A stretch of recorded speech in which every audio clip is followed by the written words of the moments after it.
Live mula sa GMA Network Center. Ito ang 24 Oras.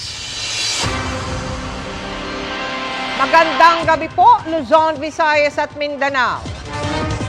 Nakaposisyon na para mangharang umano ang Chinese Coast Guard sa ilang lugar malapit sa Ayungin Shoal, ayon sa isang maritime security expert. Ang posible umanong target ang misyong padalhan muli ng supply ang mga sundalong Pilipino sa BRP Sierra Madre sa Ayungin Shoal.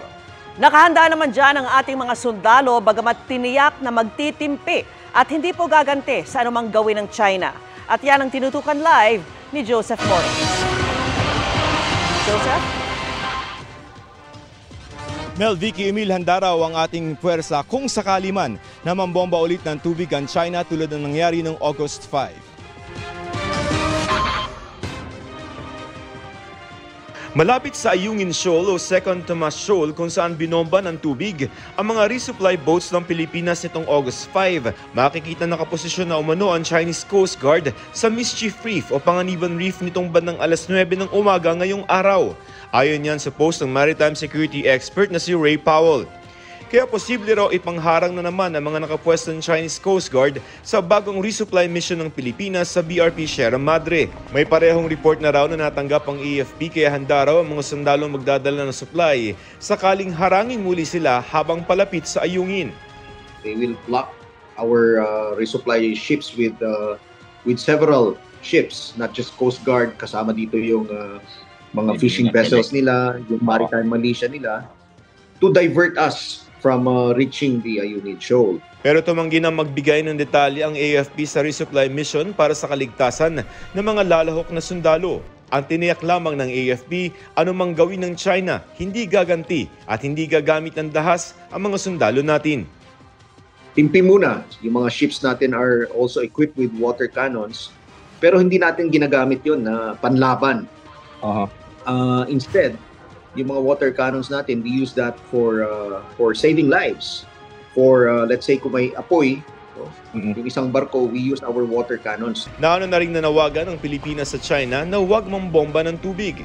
Ayon sa Armed Forces of the Philippines, ang mga rotation at resupply mission ay pagpapamalas ng ating soberenya, jurisdiksyon at pagtindig laban sa mga banta. Sa kaso ng Ayungin Shoal kung saan nakasadsad simula pa noong 1999, ang BRP Sierra Madre kailangan ding palitan ng mga sundalo kada buwan.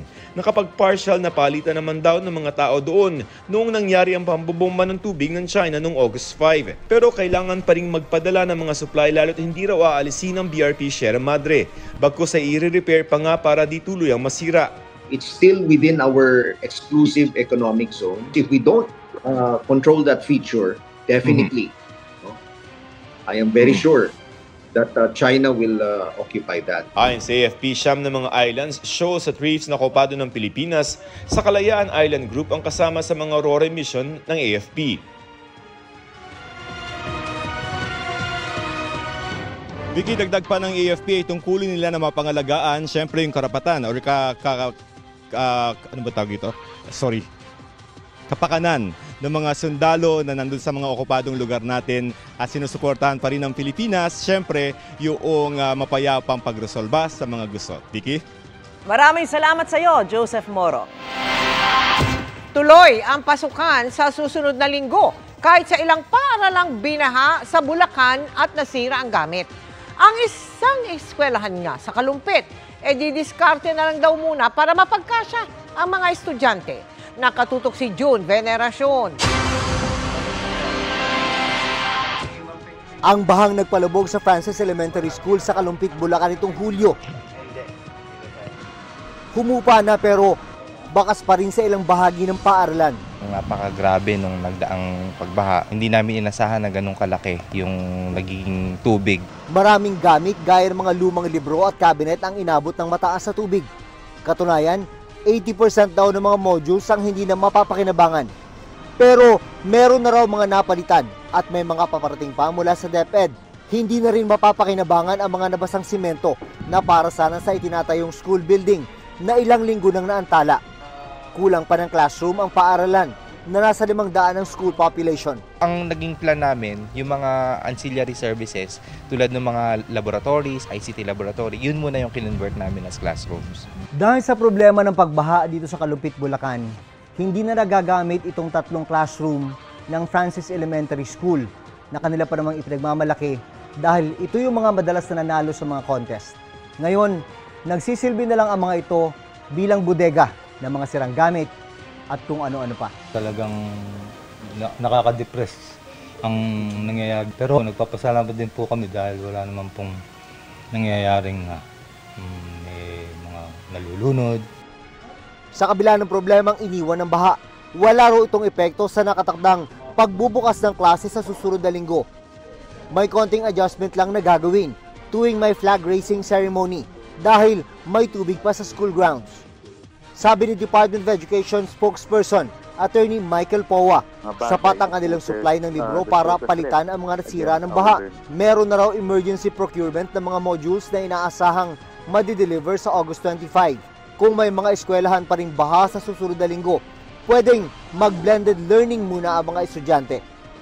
Para sa GMA Integrated News, June Veneracion, nakatutok, 24 oras. Kasunod ng mga jeepney, humihirit na rin ng dagdag singil ang mga taxi. Sa gitna po yan ng panibagong round na naman ng oil price hike bukas. Nakatutok si Dano Tingkungko.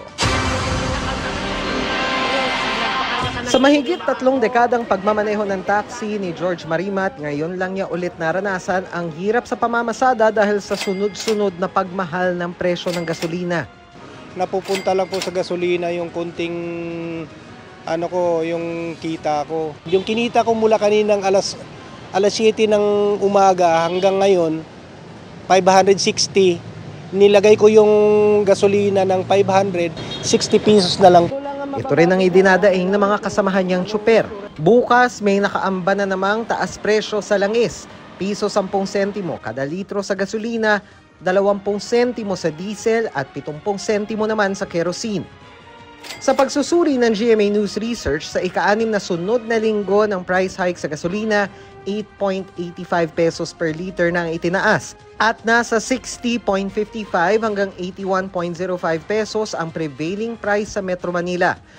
12.50 kada litro naman ang itinaas ng diesel at 11.85 kada litro naman sa kerosene sa 7 sunod-sunod na linggong price hike. Kaya panawagan ng Philippine National Taxi Operators Association o PINTOA sa LTFRB, aksyonan na ang motion for reconsideration nila sa petisyong itaas ang flag down ng taxi sa 70 pesos mula sa kasalukuyang 40 pesos. 2021 pa raw ipinitisyon ng PINTOA sa LTFRB ang 30 pesos na dagdag sa flag down. Noong nakaraang taon, pumayag ang LTFRB na taasan ng taxi flag down pero 5 piso lang.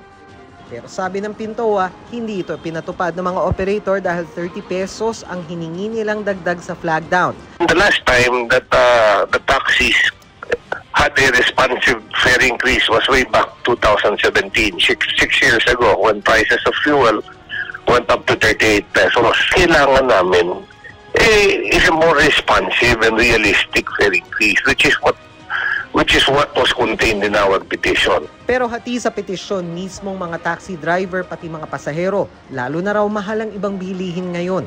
Mas pabor yun sa amin pag yung flat down namin sa 70. Para makabawi na rin kasi gawa nga ng mataas na talaga yung gasolina. Yung 70 na flat down, marami nang aangal sa amin na pasahero noon. Hindi talaga siya makatwiran na itataas. Taxi ka pa rin ba?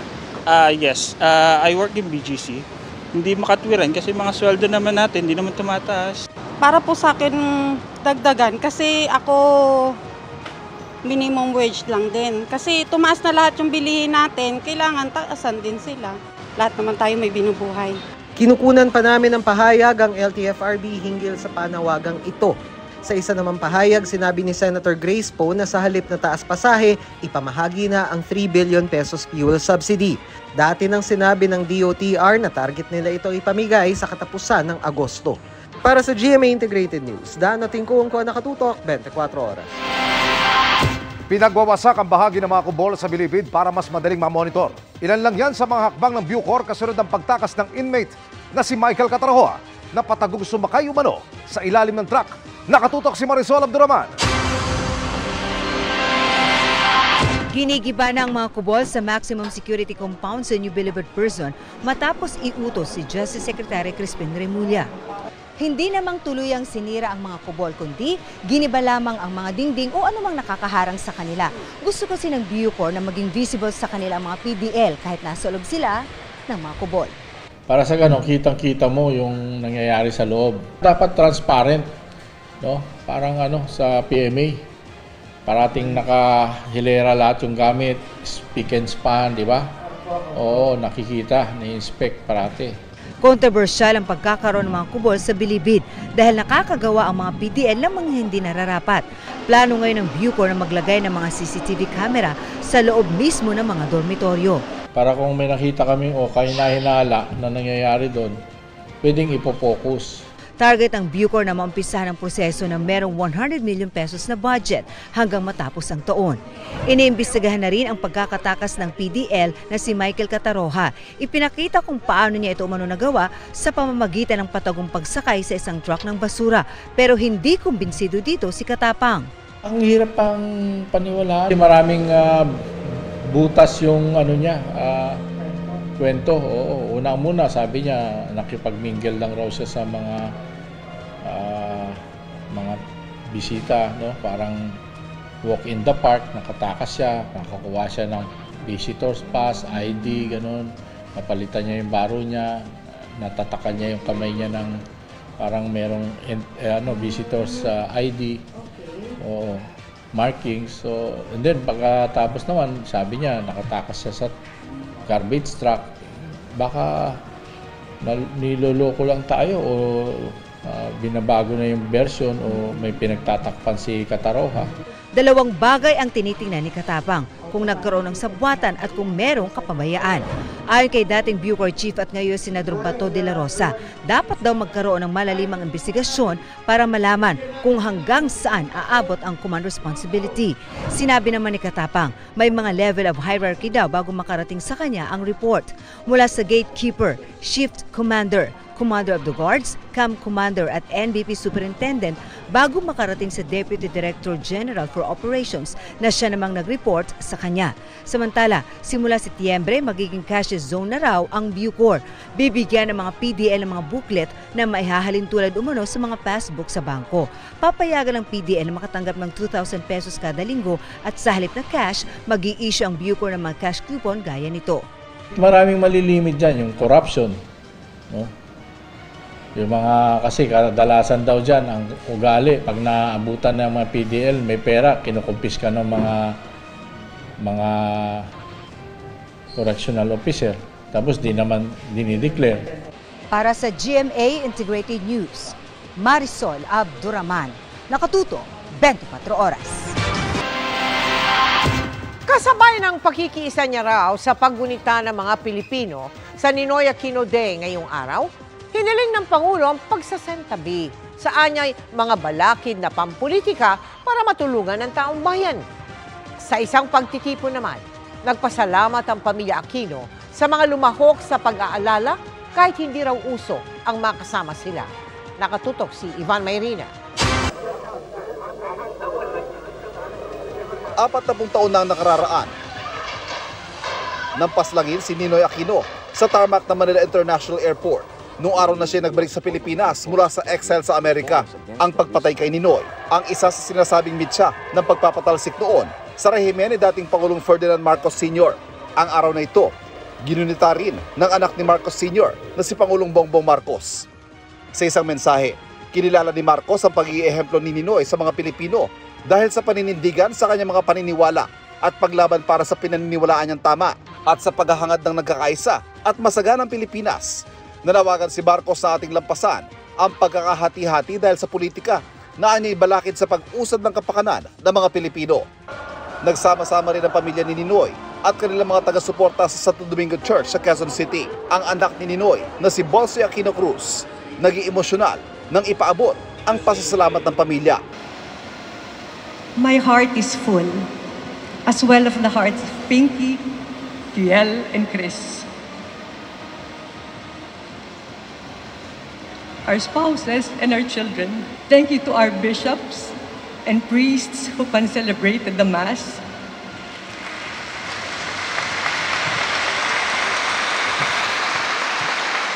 to you, our fellow Filipinos who joined us today. When being seen with the Aquinos is not exactly in fashion during this time, thank you for being one with us today in remembering Ninoy Aquino. Para sa GMA Integrated News, Ivan Merina nakatutok, 24 oras.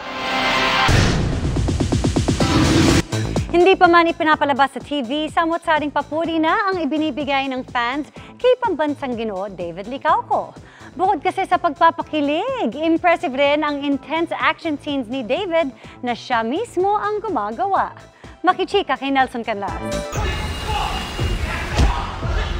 Unexpected action star. Ganyan ilarawan ngayon si pambansang Ginoo David Licauco sa maaaksyong eksena na kinukunan para sa upcoming Kapuso Primetime Series na Maging Sino Ka Man. Patunay dyan ang walang takot na pag-akyat ni David sa isang trailer truck. At ang masinangaan ng fans, hanggat maaari daw ay hindi nagpapadouble si David. Isang personal challenge kasi ang serye na gusto niyang malampasan. I think prior to this, hindi ko rin na-imagine ever na kaya ko siyang gawin. Maging Sino Ka Man is a full-fledged action teleserye, which is why I'm very challenged talaga. But those challenges keep me alive, and I feel like I love challenges kasi that's where a person grows. Kilig overload naman ang Barda fans sa picture na ito, kung saan si David at leading lady na si Barbie Fortesa kunwaring tulog habang magkayakap. Marami raw ganitong kilig eksena na di dapat palampasin sa muling pagbabalik ng Barda sa primetime. I think yung difference nito with Maria Clara and Ibarra and yung movie na That Kind of Love, the director gave us the go signal to improvise. So minsan yung mga sinasabi namin doon is wala sa script. So yeah, I think yun yung big difference, and I really enjoy working with Barbie, of course. Since improvisation ito, lumalabas talaga yung David and Barbie sa bawat eksena.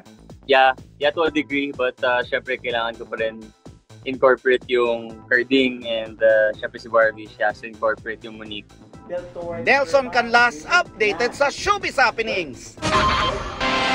Pati pinakamalaking barkong pandigma ng Australia lumahok sa joint exercises ng 2,000 sundalong Australiano at Pilipino sa Palawan. At live mula roon nakatutok si Ian Cruz. Ian!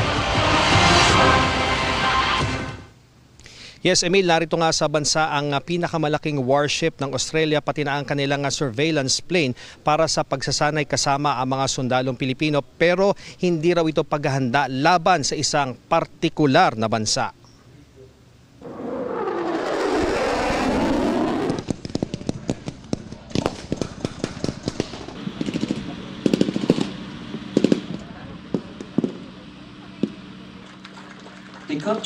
Hudyat yan ng Royal Australian Air Force para simulan ang misyong bawiin ang Tarumpitaw Airstrip sa Rizal, Palawan na nakaharap sa West Philippine Sea. Ang airstrip kunwari naokupa ng mga dayuhan na tinawag na Calabanian Forces. Umatake ang mga snipers, pati na ang ground troops na magkasanim na puwersa ng sundalong Pilipino, Australian Defence Force at isang squad mula sa US Marine Corps. At matapos ang maigting na labanan, nabawi ng coalition forces ang airstrip kaya agad ding itinaas ang watawat ng Pilipinas. Ito ang unang exercise alon 2023 na bahagi ng Indo-Pacific Endeavor na sinimula ng Australia para sa mas matatag na rehiyon. Tinatayang nasa 1,200 na sundalong Australiano at nasa 800 sundalong Pilipino ang lumalahok rito. Kasama sa kauna-unahang exercise alon sa Pilipinas, ang pinakamalaking barkong pangdigma ng Australia, ang HMAS Canberra. Through this, we are learning from each other to further strengthen our defense capabilities so that the two countries can not only protect our countries, but also contribute to collective security of our very important region. Ang Australia at Amerika ang isa sa mga naunang bansa na nagpahayag ng suporta sa Pilipinas matapos ang August 5 incident sa Ayungin Shoal kung saan winaterkano ng Coast Guard ng China ang mga AFP supply ships at harangin ang mga Philippine Coast Guard. Sama-sama nag-training ang mga sundalong Pilipino at Australiano pero ayon sa kanila, ang kanilang ginagawa ay walang pinagtutungkulan na anumang bansa. How others want to interpret that, I'll leave to others. But I think it is important in a rules-based order where we have common views on a stable world. These are planned months ahead, and it has nothing to do with the events of the recent events.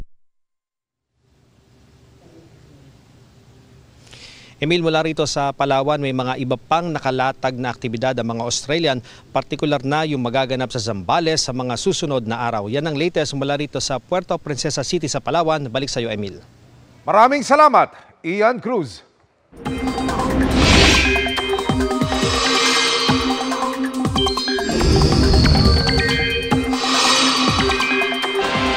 Mga kapuso, panatilihin ang pagiging handa dahil bukod sa posibleng paglakas ng habagat, may cloud cluster din na namataan sa loob ng Philippine Area of Responsibility. Nasa silangan ng Mindanao ang nasabing kumpol na kaulapan. At ayon sa Pag-asa, patuloy itong imomonitor kung sakali mang mabuo bilang panibagong sama ng panahon. Pero sa ngayon ay wala pa naman itong epekto sa anumang bahagi ng bansa. Habagat pa rin at localized thunderstorms ang magpapaulan sa ating bansa, lalo na sa western sections ng Southern Luzon, Visayas at Mindanao. Sabi ng Pag-asa, inaasahang lalakas ang habagat sa mga susunod na araw kaya posibleng madagdagan ang mga lugar na makakaranas ng maulang panahon. Base sa datos ng Metro Weather, umaga bukas unti-unti nang magkakaroon ng kalat-kalat na ulan lalo na sa western section ng Southern Luzon. Pagsapit naman ng hapon, malawakan ang pag-ulan at may malalakas na ulan sa halos buong Northern at Central Luzon, gayon din sa Bicol Region. Sa Metro Manila naman, may tsansa na ng ulan umaga pa lang. Posibleng magtuloy-tuloy yan hanggang sa hapon o gabi, kaya make sure sa mga magbabalik trabaho na bukas, huwag ho kalimutang magdala ng payong. Maulan din sa malaking bahagi ng Visayas bukas at halos buong araw po yan mga kapuso. May malalakas na ulan lalo na sa Panay Island, Negros Provinces, Bohol at Southern Leyte. At sa mga taga Mindanao naman, maraming lugar din ang uulanin, lalo na sa hapon at sa gabi. May heavy to intense rain sa Zamboanga Peninsula, Northern Mindanao, Soc-Sargen at Caraga. Sa mga nakatira malapit ho sa ilog, maging alerto po sa posibleng pagbaha. Habang yung mga nasa malapit naman sa bundok, mag-ingat sa banta ng landslide. At yan po muna ang latest sa lagay ng panahon. Ako po si Maureen Shrivers para sa GMA Integrated News Weather Center. Kami ang inyong maasahan, anuman ang panahon. Pagbabudget naman po ang diskarte ng ilang magulang. Lalo't ang ilang school supplies ay nagmahal na sa Divisoria at Baclaran. At yan po ang tinutukan live ni Lay Alves. Lay! Vicky, sinamantala ng ilan nating kababayan ng holiday para makapamili ng school supplies dito sa Baclaran at sa Divisoria sa Maynila. Sa mga school supplies sa Divisoria, ang notebook daw talaga ang nagtaas presyo. 22 to 30 pesos na ito. 6 to 8 pesos ang iminahal kumpara noong nakarang taon. Si Alan, tig 1,000 ang budget para sa school supplies ng kanyang 3 anak. Mahigit 200 pesos na agad ang napupunta sa notebook pa lang. Nagtaasan po talaga lahat. Mas makakatipid pag bundle talaga pag bumili kaysa yung pag per piece mas mahal. Nagmahal din ang pad paper na nasa 20 to 25 pesos. Ang lapis at ballpen nasa 10 pesos naman. 25 to 75 pesos naman ang crayons. 250 to 350 pesos naman ang school bag. 150 to 250 pesos ang black shoes. Habang 3 for 50 pesos naman ang medyas. Pero mas mura pa rin daw sa Divisoria. Kaya si Herbert dito na namili bago umuwi ng Palawan. Mas mataas kayo sa probinsya eh. Anong diskarte niyo para makatipid? Tatanong muna kami sa mga iba eh. Kukumpara namin, kung saan mas mababa, babalik kami doon. One-stop shop talaga ang Divisoria dahil nakahilera na rin ang tindahan ng mga uniform, kabilang ang polo, blouse, pantalon at palda na lahat ay hindi bababa sa 100 at 10 piso. 50 hanggang 100 pesos naman ang sando. Inabutan kong nakikipagtawaran si Tatay Efren para dyan. 60 65 po. Ang anim, 65. Di po 60 na lang. 60, hindi kaya. Ba't mabigat ba yun? O sige na. Mainit eh. Anong naobserbahan niyo sa presyo? Lahat tumaas. Dahil inaasahang dadagsain lalo, dinagdagan na ang police visibility sa Divisoria. Huwag magdala ng sobrang pera, huwag magsuot ng mamahaling alahas. Kung hindi maiwasan na isama yung bata para sa sukat ng mga uniforme, bantayan mabuti yung mga bata para hindi mahiwalay sa kanila. Sa mga ayaw makisiksik sa Divisoria, alternatibo ang Baclaran bagamat dinadagsa rin. Mas mahal lang ng bahagya ang mga pinakamura ritong uniforme, bagamat pwede ring makipagtawaran. Dito naman dumayo si Michelle mula Nueva Ecija. Pagkaraan po ng pandemic, mas mahal po ngayon. Anong mga diskarte para makatipid? Sa uniform po, kung kaya pa naman pong gamitin yung dati, gamitin po. Mahina rin daw ang benta, sabi ng vendor na si Angie, kumpara sa mga nakaraang pasukan. Yung mga supplier na pinagkukuhaan namin, mataas na din yung presyo nila. Pag yung mga buyer, sobra talagang tight yung budget nila. Konti din lang. Konti lang din yung itataas namin. Vicky, payo ng Department of Trade and Industry sa mga mamimili, i-check ang kanilang price guide para sa school supplies para mas maplano ang budget. Para sa GMA Integrated News, Lay Alves, nakatutok, 24 oras. Maraming salamat sa iyo, Lay Alves. Tiyempo sa nagaganap na joint exercises ng Pilipinas at Australia ang pagbisita naman ng Australian Ambassador sa GMA Network. Pero bukod sa usapin sa West Philippine Sea, tinalakay niya rin ang pagbubukas ng Australia sa mga Pilipinong gustong magtrabaho at mag-aral doon. Tinutukan po yan sa aking one-on-one na panayam. Ang isinagawa ngayong Indo-Pacific Endeavor 2023 ang unang bilateral military exercises sa pagitan ng Pilipinas at Australia ang ibinida ni Australian Ambassador to the Philippines, HKU, sa eksklusibong panayam ng GMA Integrated News. Our bilateral program with the Philippines is really the centerpiece of this flagship activity. We will be carrying out probably the biggest and most complex and certainly first amphibious exercise that we have engaged in with the Philippines. And this will involve 1,200 Australian military personnel and around 700 AFP personnel. I think this coming year we will be having around 160, more than 160 joint exercises and activities with the Philippines. So you can imagine there will be many more things coming up even after the IPE 23 is completed. Isa ito sa magkakasunod na mga military exercise na isinagawa sa Pilipinas sa gitna ng panghaharas ng China sa bahagi ng West Philippine Sea. China asserts that exercises in the region must not conflict or interfere in South China Sea disputes. What's your reaction to this? Well, this is where the rules-based order is so important. When the international law makes a decision on those disputes, then it is all our responsibility to adhere to that. To not challenge it, but to adhere to it.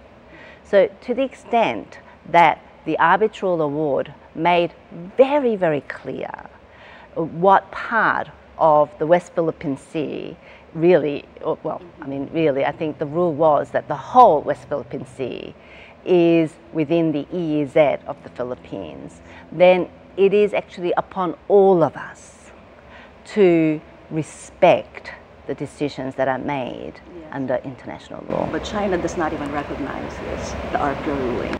And I think that is the biggest problem that we are facing with.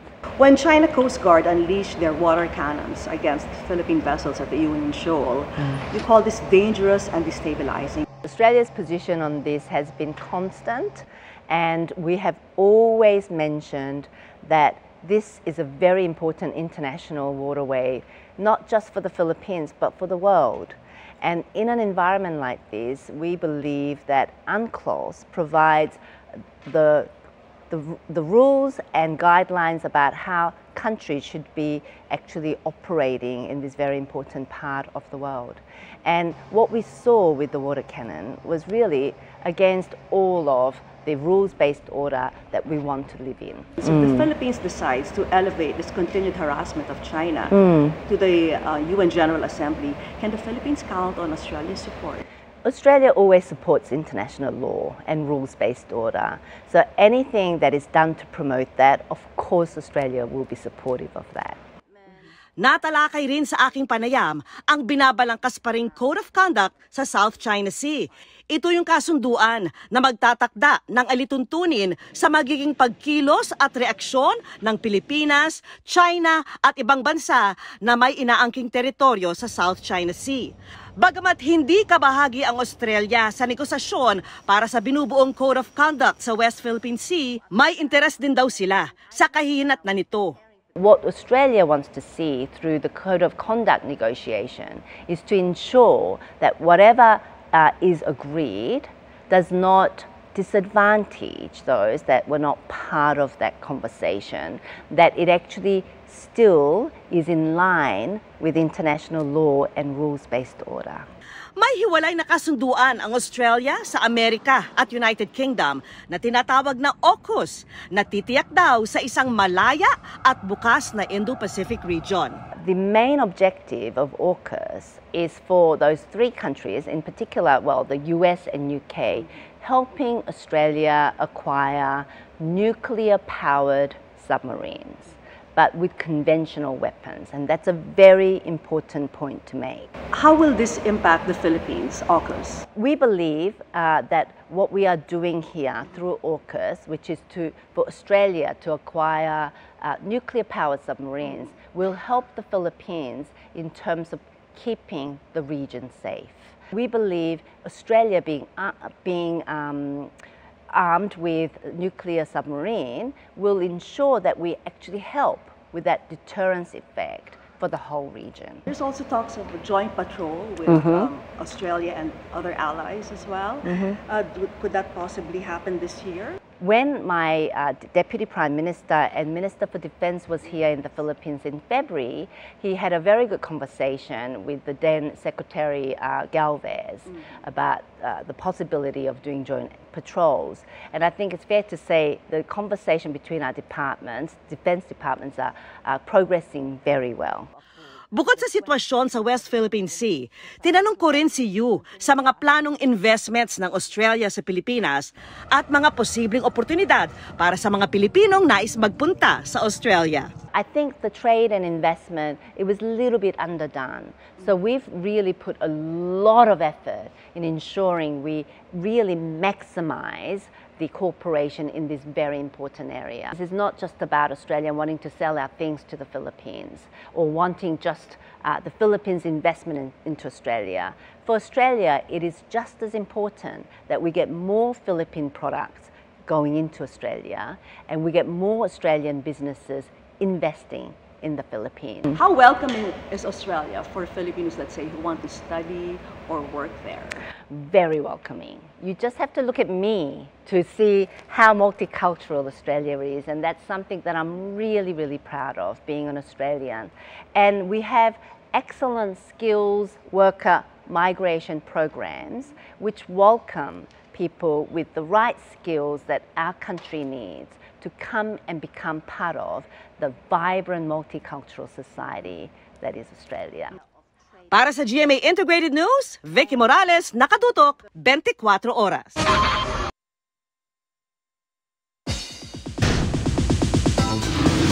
Patok online ang anti-silos ni Professor Jack Roberto, pero ganyan din ba siya sa totoong buhay?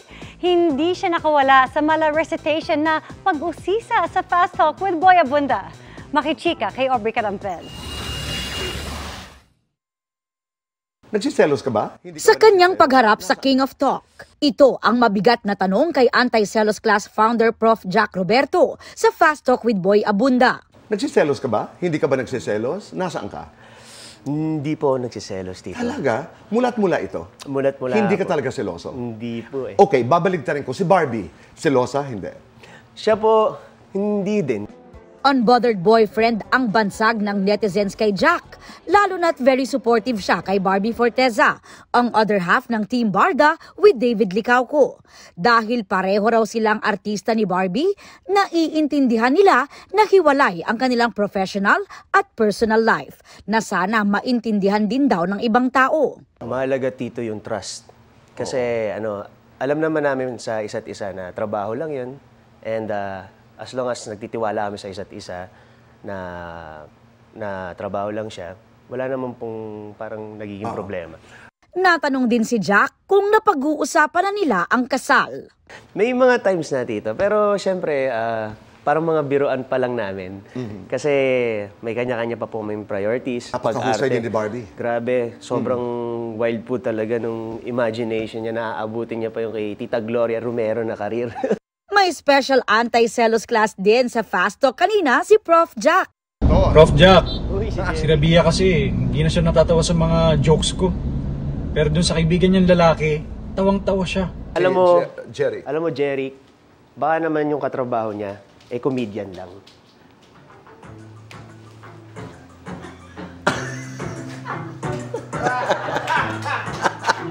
Ang karakter naman daw ni Rabia sa Kapuso murder mystery drama na Royal Blood na si Tasha, parang gusto na rin daw mag-enroll sa JRU o Jack Roberto University.